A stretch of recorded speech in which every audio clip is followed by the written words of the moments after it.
Hey. Hello.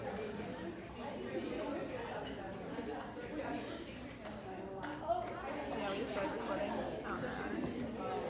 Live streamer. Just record. Should we live? No. I think it would be too. Jen, Sam, get together and smile.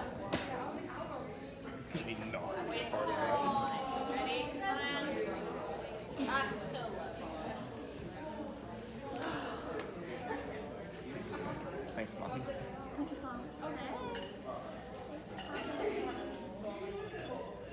I think we should wait till I was gonna say, 2:05. yeah. Afterwards is usually about 10 minutes late. Perfect.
which is, he'll explain it more, but it's a group of students that's suing the government.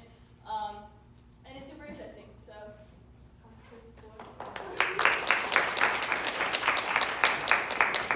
Hi everybody, I'm Vergun. I'm 17 years old and I'm from Wheaton, Oregon. So I guess today I'm going to talk about a little bit about the lawsuit and then also my involvement in it and how I kind of got started into the climate movement. So I kind of got started when I was in second grade. I first heard about it from my sister, who's 1 year older than me and Ella's friend too. So she went to the Oregon Zoo to learn about the polar bears and just do a little school field trip like they usually do. They had a little plaque talking about climate change and how warming in sea ice causes the land for the polar bears to just disappear and dissipate. And so my mom and my sister had a little short mini discussion about it. And then she came home that day and tried to regurgitate me that same exact information in her third grade knowledge as best as she could. And basically the only thing that I took away from that is that polar bears and climate change are kind of linked. I didn't really understand what it meant or anything, so it kind of blew over my head. I was only like 7 years old. But then in fifth grade, I decided to do my fifth grade presentation, science presentation on the climate crisis. I wanted to see my peers' attitudes toward climate change. Do they know like the basic science of it, and just get the general scope of what they knew. And generally, what was kind of the uniform across the whole entire grade is that they knew what global warming was, pretty self-explanatory, but they didn't know the science behind it or why it would affect them or why it matters. And so I kind of woke up to that because, seeing youth not being that interested in all this stuff, just in general, not seeing youth active in sort of any sort of movement was kind of appalling to me, and I kind of wanted to do more about that. And so in sixth grade, the following year, I joined Plant for the Planet. Plant for the Planet is a United Nations nonprofit through the environmental program, and they train youth and teens and adults to become climate justice ambassadors. So they hold what they call academies, which is just like a 7-hour workshop where they go over the basic climate science, what you can do about it, and what are some tools in your area that you can use and resources to get yourself out there and say something about it. So just getting youth mobilized is kind of their thing. So one day, I went up to Seattle with my sister and my mom, and I was in that training. And the funny thing about that is that Ozzy Piper, right here, he was also part of Plan for the Planet at that point. One of Plan for the Planet's main goals is youth teaching youth. Because you can get a lot of adults telling you what to do, how to do this, how to do that, but it can really resonate with you a lot better if you hear it from another peer. And so Ozzy was actually my mentor that day. He talked about the Washington state lawsuit, which I'm going to get into a little bit later, that he was a part of. And I kind of just got really empowered. And so at the end of the day, I was so ready to do anything that I could. And what happened is that 1 week later, I spoke at downtown Portland, Pioneer Square, for an anti-coal rally. It was my first speaking engagement, public speaking. I was like, I don't know, maybe like 4'6", so like not quite at the podium. So I had to get some stools to stand on top of and had my microphone in hand and everything. And I was a little nervous. There's 400 plus people. I had my representative down at the stage watching me too. And the thing that really struck me the most from that whole entire day was when they saw that I was coming up there, everyone went silent. No side conversations. People stopped who were passing by and wanted to hear what I had to say. And that's kind of what woke in my mind that youth have a voice and that youth can change the course of history and that youth have the most power and we have the greatest population, and so we can do a lot more than what we're doing right now. So I gave my speech and people thought it was great and everything, but I wanted to do more. And so I spoke at other rallies. I testified for the city councils and transportation commissions for the state of Oregon and state of Washington. And I did that with my mom and my dad and my sister. It was like a family thing. And then 7th grade, so the following year, I spoke at the Portland Eco Film Festival. And there I got to meet some other active youth who are part of the Sunrise chapter in Portland, and the Bus Project, which is the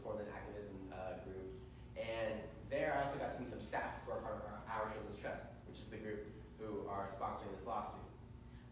One of the staff members, Nick, who ended up running for mayor of Portland, came up to me and was like, what you had to say up there was really meaningful, resonated with me. I'm with Our Children's Trust, and we're trying to think of putting forward this federal climate lawsuit like we've been doing to other state lawsuits. And I was wondering if you were like maybe interested in learning more about it. And I was like, yeah, for sure. Yeah, get me on board. And so my sister and I are both plaintiffs in this now, and that was back when I was in 7th grade, when she was in 8th grade. 5 years later, we're still in it, and it's really big and strong, going strong. So a little bit more about the lawsuit.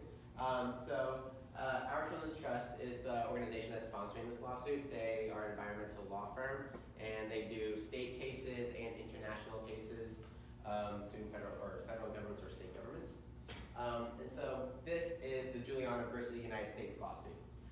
Myself and 21 other youth plaintiffs are suing the federal government for violating our rights to life, liberty, and property by allowing the promotion, extraction, and use of fossil fuels.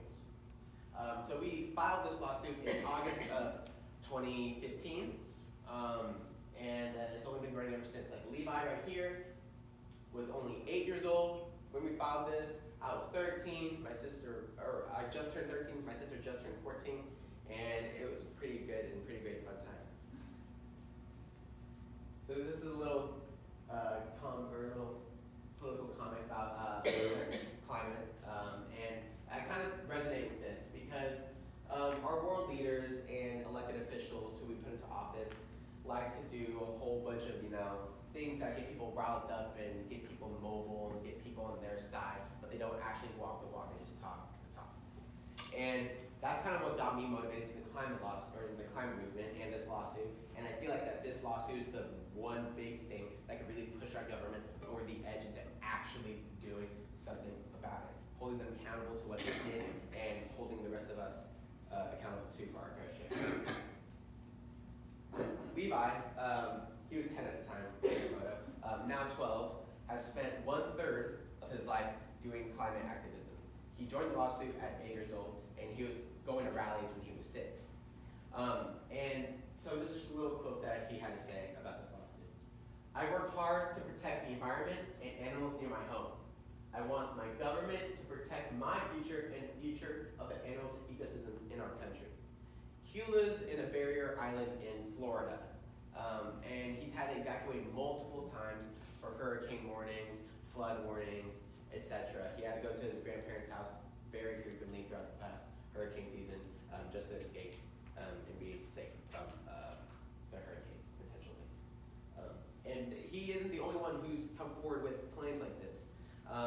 We have Jaden Fortland, who was hit by Hurricane Katrina and Sandy, and Vic Barrett, who was hit by Sandy, and other plaintiffs have a whole bunch of other reasons why they joined this lawsuit too, including me. So, like I already said, we filed this lawsuit August 15th, 2015, and this was just under the Obama administration. And we were about to transition into the Trump administration, we were about to, I guess, 2016 election. And so we originally filed the lawsuit against the Obama administration and the Department of Defense, EPA, Department of Energy, the Department of Justice, so that was, and they were our only federal defendants. And then during our first hearing, actually, we had interveners in the lawsuit. So the interveners were the fossil fuel companies. They had one lawyer representing over 650 fossil fuel companies, including the ones up here. And they just provided legal aid for the government in invalidating our reasons why we should bring this lawsuit. Our first hearing was really about whether youth have standing in court. And obviously, yes, youth do. We are citizens too. We can't vote, and so the court system is the only way we can actually create any sort of change without having to vote or use our dollar. And so we had 650 plus international manufacturers and fossil fuel companies joining in the lawsuit. And these are some of our claims. Our main claim is using the Fifth Amendment. So state created danger. The government change was mainly caused by carbon emissions, and that our use of fossil fuels and the fossil fuel projects being proposed were going to contribute to that, but they acted on it. And that's what we're arguing, that they've known for so long that their actions are going to cause this, and that's why we're here now in this dire situation. Number two, substantive due process. Fundamental rights to life, liberty, and property, as I already said before. And due process to equal protection. Just because we're kids doesn't mean we don't have the same rights as any adult. And we're also trying to argue how the public trust doctrine is also a protection that we need to include in this lawsuit. And the public trust doctrine is an ancient natural law, which is that we need to protect the water and the land for preservation for our generation and future generations. And we're also trying to include the atmosphere as part of that too, because when you think of the whole cycle of water and carbon dioxide, methane, any sort of natural element, the atmosphere is very much a part of that and part of the Earth's ecosystems.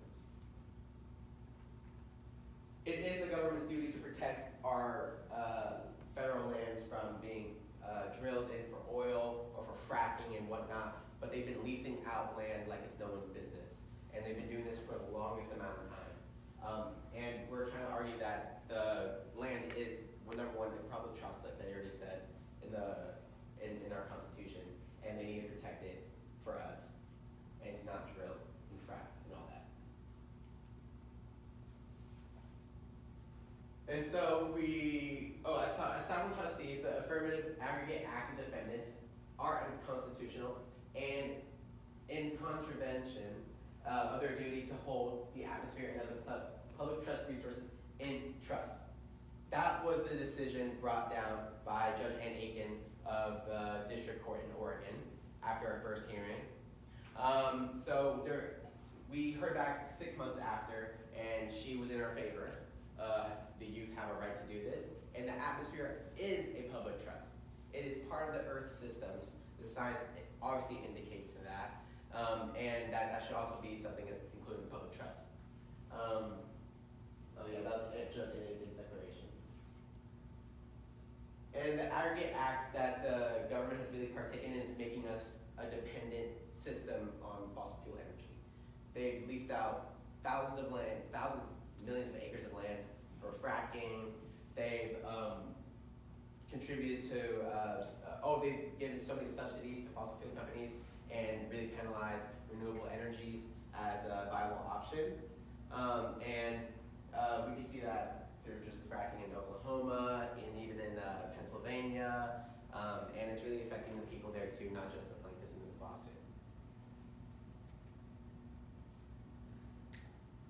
This is the little excerpt from the report from 1964 when Dr. James Hansen first spoke testimony to Congress about the dangers of excess CO2 emissions in the atmosphere.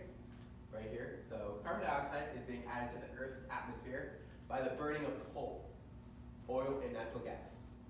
By the year 2000, there will be about 25% more CO2 in our atmosphere than right now, 1964. This will modify the heat balance of the atmosphere to such an extent that marked changes in climate will not be controllable through local or even national efforts. This was brought to the attention of the Lyndon B. Johnson administration. So long time ago. And the government really didn't do anything about it or say anything about it at that point, and that's what we're fighting for right now.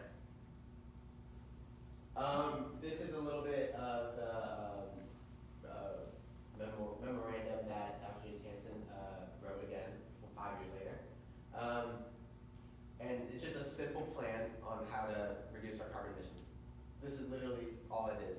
It was so simple. 50 years ago, we didn't need to do much. We just needed to convert our energy system gradually to more sustainable efforts, solar panels, wind power, geothermal, etc., anything you think of. And he also addressed how the climate science of us not acting on that would cause up to 10 feet of sea level rise internationally. And also, the Earth's surface would increase by 7 degrees Fahrenheit. And that's kind of what we're arguing in our lawsuit. We're trying to hold the government to the Paris Accords as well. As many of you maybe know, Paris Climate Accords as one of his first things coming into office. But luckily, we can't actually lead the climate accords until I think it's like 4 days after the next election. So something's a little hopeful. In 1970, Dr. James Hansen came out with even more information, and the government also came out with more information too. He worked for NASA at that point. And in the long term, the quality of the atmosphere may well determine whether man survives from parachutes. This is from the government. This is a government report. This isn't Dr. James Hansen pushing these things. The government also went out of their way to investigate into climate science themselves too. And this is what they concluded. And they continued promoting these fossil fuel dependent energy system. Here's the timeline from knowing when the climate science came out up to around 2016, which is when the lawsuit kind of started picking up pace. So right here, most notably, the U.S. Office of Naval Research and Dr. Roger Revel, director of Scripps Institution of Oceanography, determined in 1957 that increasing CO2 from burning fossil fuels is linked to climate change. So long ago, we already knew this. White House report, burning fossil fuels causes irreversible climate change, and they predicted up to 10 feet of sea level due to the increased consumption of fossil fuels. And apocalyptic change as part of that too. Skipping ahead to reports to Congress in 1991, CO2 levels should be stabilized at 350 parts per million to keep to limit emissions, and it cannot wait. So we already know about organizations like 350.org, who literally have made their whole entire organization about keeping carbon dioxide levels under 350 parts per million, which is the max cap safe zone of CO2 emissions we can have in our atmosphere. Historically, our climate system has been hovering at around 280 to 350. But right now we're at around 410 and climbing exponentially. New York Times interview with President Barack Obama. President Obama, climate reports tell him that climate change is terrifying, and he agreed too. But he did not try to, he let interveners in the lawsuit and kind of didn't see if there was actions that he actually supported us. Like I said, this is a little bit old graphic, but we're at around 410 parts per million, and we really need to get down to 350 parts per million in the atmosphere through carbon sequestration and other scientific efforts that we're trying to think of right now through a remedy. And the annual average is, since as far back as 6 million years that we can track, that carbon dioxide levels were around 280 to 350, like I said before. And we need a max peak of 1.5 degrees Celsius before irreversible climate change will cause havoc on not just the United States, but the world in general. But the Paris Climate Accords say that they're trying to keep it at a cap of 2 degrees Celsius, which seems like okay for wealthier nations like the United States, the UK, Japan, but with low-lying island nations like my sister's home islands of the Marshall Islands in Micronesia, it's like if you drew a line from Hawaii to Australia, it's right in the middle, roughly. The max the max level, elevation is 7 feet tall, and even 1.5 degrees Celsius would already put a whole bunch of islands under the sea and at risk of constant flooding. Their islands already experience king tides, which is literally just a normal tide, but it sweeps across the whole island, and it floods homes constantly and constantly needs to get rebuilt. My mom or my sister's birth family has to constantly do that. And so the remedy, what are we asking for? We're not asking for money or nothing. We're asking for a declaration of judgment and injunctive relief. We're doing this by accounting for carbon accounting, creating a carbon budget, and comprehensive climate recovery plan with climate scientists, oceanographers, and climatologists, so that the courts enforce the government to meet certain standards to reduce our emissions to 0. The United States holds accountable for at least 25% of global emissions for as long as far back that we can track, and it's up to us to reverse everything we've done so far. Here's a little video that I want to show you guys about the lawsuit and some attorneys' opinions on the lawsuit.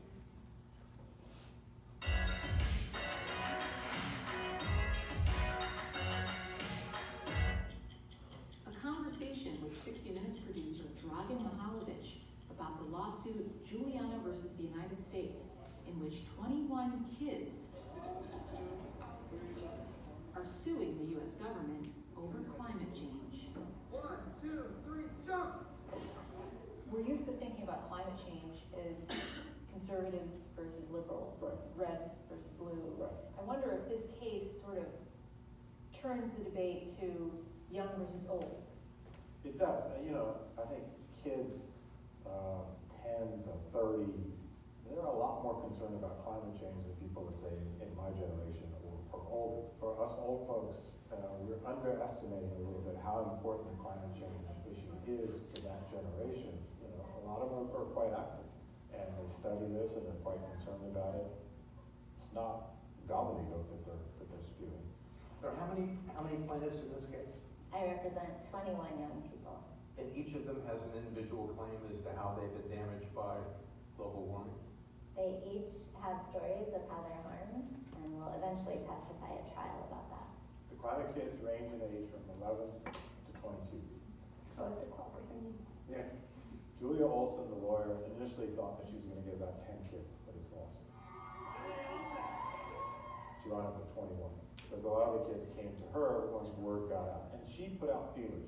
I'm 16 and I've been at the front lines of the struggle for a while now. She's got kids from Alaska, from Louisiana, from Florida, from Pennsylvania. James Hansen, who's one of the top scientists, who was one of the first people to warn the federal government in 1988 about the dangers of global warming. His granddaughter, Sophie, is part of the lawsuit as well. The first plaintiff that I met is the oldest, and it's the person whose name is at the top of the lawsuit, Kelsey Cascadia Rose Giuliano. So she already comes from a very environmentally conscious family. And this is Kelsey Juliana. How old is Kelsey? She's 5 weeks old. Her full name is Kelsey Cascadia Rose Juliana. The parents were involved in the timber wars back in the 1990s. One of the first things they said to me, Kelsey probably doesn't know this, but at one point we were interviewed by 60 Minutes back in 1996.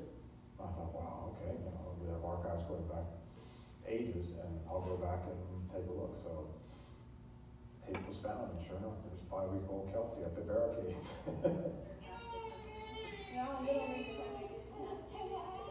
So is there a sense that the parents and the lawyers are the driving force behind these kids' claim? It's a good question. I felt that look, there's no doubt that Julia is the driving force behind the lawsuit. Are you using these children, or are you using these kids to accomplish your own environmental goals? You should ask them that question. They get quite offended at that comment and that question. They're very much using me as their lawyer. You're the one that's being used? I am the one. Yeah, it's a natural question. Are they being used as props? Did you get a sense of how much they really understand the science here? They understand the danger. That's for sure. Jaden Wheaton told me, it rains at night. All I can think about is that storm in August of 2016. As she puts it, she woke up and she set foot, put her ankle in climate change, basically. I was never expecting to have my house flooded, so to have that whole thing happen, it really just felt like it was a dream, or as if I was just losing my mind or going crazy. So when it rains at night, she's thinking, well, what am I going to wake up to?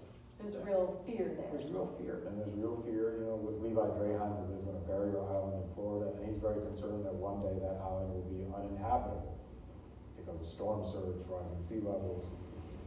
And none of them pretended that they knew or understood what's going to happen next in this case. The government knew that it was a problem, but they're still taking actions to harm our environment, Such as? supporting fossil fuel industries. With subsidies. English? English? Subsidy, mean they give them tax breaks, they give them favorable treatment. I don't know. None of them pretended to know any of that type of stuff, but their fear was, I thought, very authentic.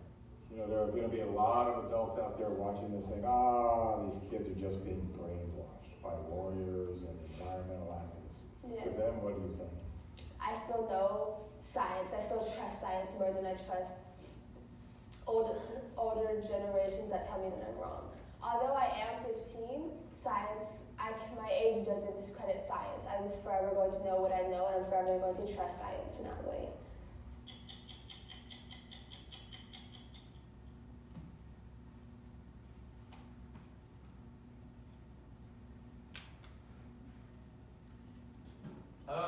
So what the legislation that we're trying to pass has been passed through the court system in many different ways. Most notably, civil rights, school segregation. The courts enforced the government to desegregate schools in the South. Like Pacific Northwest Treaty Rights legislation, the same thing. The courts enforced the government to sign this legislation. And the California prison legislation, or litigation. The defenses that the government has pushed are this. So the kids don't have standing in court. We definitely do. We have representation. We are citizens of the United States. We have just as much right to sue the government as anyone else. Number two, the courts can't address climate change because it is a, quote, political question. It is a scientific fact, not a political question. Just because we have a lot of environmental organizations that tend to be more liberal-leaning, or Democrat-leaning, or moderate-leaning, does not make it a political discussion. We need to reach on both sides of the aisle to come to the agreement that this is about the future generations, this is about people who are affected right now, and how bad it's going to get if we don't do anything about it. Number two, separation of powers. The courts believe that they can't enforce the government to come up with it, or they can't force the government to reduce their carbon emissions in some sort of way, which is absolutely not true, considering that they've done something like this in the past, like I said before in the previous slides. Oh, and the last thing, public trust doctrine does not apply to the federal government. They don't believe that the government can include the atmosphere as part of a public trust, which is straight up just not true. The public trust is just the water and the land, but as I said before, as part of the Earth systems and science has proven that the water and land and the atmosphere are all connected in the same way. This is Judge Van Aken's ruling after our first hearing, and this is in September 13th, 2016, the spring before we went to court. This is what she had to say. Or this is what Mr. Duffy, who is the attorney for the United States, said. I think the plaintiffs have made a wonderful case that should be heard in the halls of Congress. And Judge Van Aken said, and it's been heard in the halls of Congress. And the trouble is that the branch hasn't responded adequately to the needs of the youth and the children. We constantly go out and lobby to our representatives all the time about pushing for some sort of climate litigation that they can propose to their other associates, and they constantly just don't show up. They don't put themselves out for us, and so that's why we resort to this lawsuit, to force them to do something about this. A climate system capable of sustaining human life is a fundamental right. The slide's a little messed up, but that's what Judge Ann Aken said in order to when the government was trying to dismiss our lawsuit under the Obama administration. So right here she says, where a complaint alleges that government action is affirmatively and substantially damaging the climate system in a way that will cause human deaths, shorten human lifespans, result in widespread damage to property, threaten human food resources, and dramatically alter the planet's ecosystem, it states a claim for due process. To hold otherwise would be to say that the Constitution affords no protection against the government's knowing decision to poison the air and citizens that citizens breathe, or the water citizens drink. The plaintiffs have adequately alleged infringement of a fundamental right. That was excellently said by Judge Ann Aiken. She was completely in support of our lawsuit and completely dismissed any sort of chance that the government tried to throw our lawsuit out before we even went to trial, which is really interesting within itself. The government has only ever tried to throw out a lawsuit before trial, or not dismiss a lawsuit, but to appeal to the Ninth Circuit. On top of that, twice ever in history, in U.S. government history, and we're the third one, which is interesting. This is no ordinary lawsuit. A typical environment, not a typical environmental case either. Plaintiffs are arguing a violation of statutory provisions. This case is much broader than it is. It's much broader than it is. It is that the defendants aggregate actions, like I already said before, subsidies and everything, violate their substantive due process rights and the government's public trust obligations. And the federal public trust obligations are this. The public trust claims that are unique to our lawsuit because they concern inherent attributes of sovereignty. The public trust imposes on the government an obligation to protect the rest of the trust. A defining feature of that obligation is that it cannot be legislated away. It is a part of natural law in our government. And it's not just an amendment that we added in there. It's part of how this country formed and became legal. This lawsuit has gone up and down the court system, and as part of that has gone national attention on so many different sites. Here are some older parts. This is Phil Gregory, who's one of our attorneys on the lawsuit here at San Antonio University. You got Tescal Martinez, teenage climate activist for a long time too. And I was on Team Vote too, talking about the lawsuit. And the big part about this lawsuit that I've seen come out of it in the positive light is that we've seen a lot of youth mobilization since the start of our lawsuit. 2015 up until now, 2020, we can all see how youth have become the driving force of social change in general, not just climate, but in terms of the gun rights movement, in terms of LGBTQ rights movement, the women's rights movement.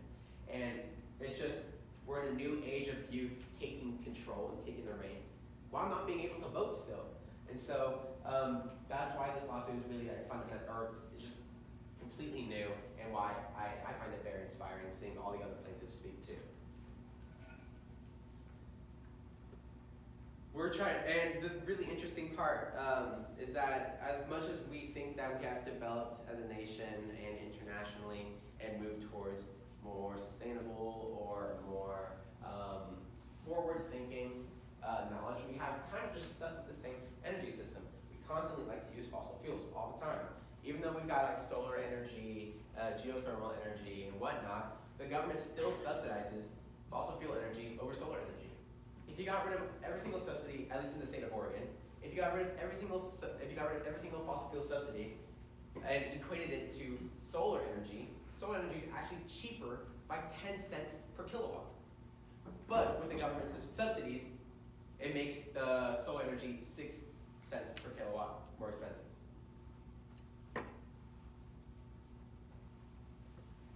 And this lawsuit what the government really tries to argue with this lawsuit isn't necessarily our claims as to why we're harmed, it's the science. They're trying to refute the science. Fast forwarding a couple of years, we had to appeal, or the government had to appeal to the Ninth Circuit Court to have this pause and a halt in our lawsuit from going to trial because they couldn't find any evidence suggesting that our climate science was wrong. They had to find experts to testify under oath that climate change, number one, isn't real, number two, isn't human caused, and number three, that the U.S. government isn't responsible for it. That's what they had to, quote unquote, direct quote, they had to scour the earth for scientists to testify in their favor of the lawsuit. We have 24 people on our lawsuit. We got Dr. James Hansen, we got some sociologists too, psychologists and other climate scientists and oceanographers arguing. that what we're pushing for is correct and that this climate science is correct and our harms are directly linked to this. And this is just a report on global heating. Here you have Dr. James Hansen and his granddaughter Sophie, who's also plaintiff in the lawsuit. This is what he had to say about the lawsuit. Within the remaining period prior to the full manifestation of slow feedbacks and the crossing of climate tripping points of no return, it remains within the power of the governments around the world to help dial it back so as to secure a viable future for our children and their progeny. Which really well said. He's been a supporter of our lawsuit from day one and was one of our first people to really push this lawsuit. Like I said before, this isn't unique to just the United States. We've got international lawsuits suing their governments for nearly the same exact things.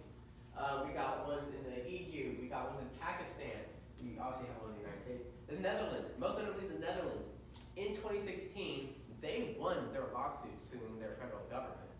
And so right now they have climate plans in place already that is reversing their carbon footprint.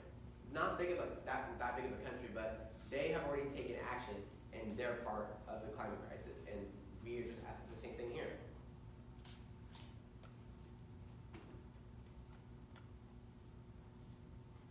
This is a future that I would like to see. You know, you got young, old, Black, Latino, everyone in between, really acting towards one ultimate goal of creating a stable climate system. And our plaintiffs are very diverse, come from very different backgrounds, and identify with so many different communities, which is a very good representation of just every social movement that we've had right now. And I'm really hopeful for this lawsuit and the future of our planet in general. I can really trust people my age to take the reins to their own hands and really make change for themselves. And not only have I just done this by myself, but also with my work with Planet for the Planet. In 8th grade, in 9th grade, and 10th grade, I was part of their global board. I got to go to Germany and Italy to meet with everyone and talk about their own climate efforts that they've done in their own country as part of Planet for the Planet. And then my sophomore year, I was the Planet for the Planet Global Youth President. So as part of that, I was in charge of starting the Trillion Tree campaign and pushing for that Trillion Tree campaign, which is very interesting right now, more specifically, because Trump actually proposed the idea to Congress of a Trillion Tree campaign to combat climate change, which is really interesting, because I wonder where he got that from. And just working internationally and locally with the plaintiffs and with other people at Planet for the Planet is really inspiring. You know, there's a lot of disparity. There's a lot of climate science that is very true that is saying that we're exponentially getting closer to our deadline. The deadline used to be 2100, then it went to 2050, then it's at 2030 before irreversible climate change. But we can do anything in our power to stop it. And the lawsuit isn't just the only thing we can do. You can do it in your own little actions, you know, getting your schools to divest from fossil fuels, reinvesting your own funds into renewable energies for your home or office or wherever, just making these small actions and pushing everyone towards the one goal of going carbon neutral will also just push the government to do the same thing as well. So yeah, there's a lot more information about the lawsuit on ourchildrenstrust.org, or you look up youth.gov on Google or whatever search engine you use, and it'll show up there. Thank you very much. We have some time for questions, like 15-ish minutes. I didn't get into everything, so if you wanted some more specifics, you can do that through your questions too. So yeah, thank you very much.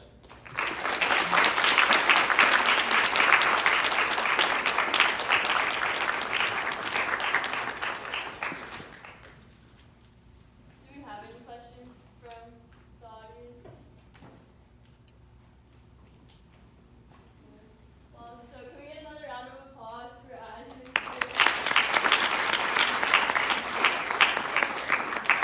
This speaker was brought by the Sunrise Norton movement, which we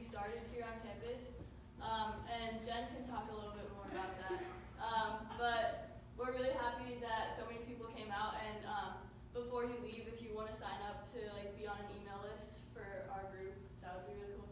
Yeah. So just as Isaac literally closed his speech with, some of the things that we can do that make a real difference are working towards committing to carbon neutrality and divesting from fossil fuels, and those are the exact targets that Sunrise and Norton has.